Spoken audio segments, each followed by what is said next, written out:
Perpinyà ha estat el marc de la primera trobada econòmica de l'Eurodistricte de l'Espai Català Transfronterer, que vol vertebrar conjuntament la demarcació de Girona i la Catalunya Nord.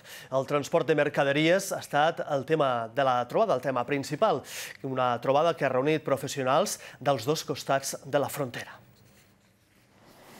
15 anys després de la desaparició de les fronteres amb el Tractat de Schengen, encara queden moltes traves administratives per desenvolupar els intercanvis econòmics entre les comarques gironines i la Catalunya Nord. Així ho creuen els empresaris i responsables de les càmeres de comerç de tots dos territoris que s'han reunit a la Casa de la Generalitat a Perpinyà.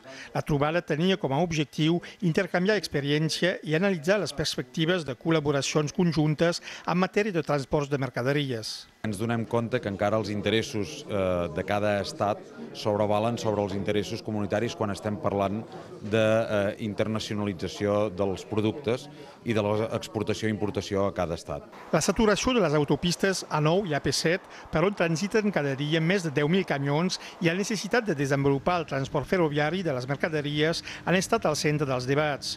En aquest sentit, el lobby empresarial Fermet ha instat l'estat espanyol a prioritzar el tercer rail fins a Portbou. No en tenim prou amb la connexió de la Jonquera. La connexió de la Jonquera en pocs anys s'aturarà pels passatgers.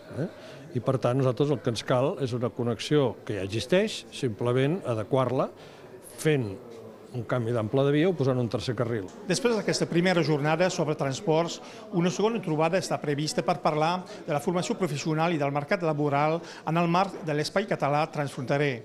Per Colombiana TV3, Perpinyà.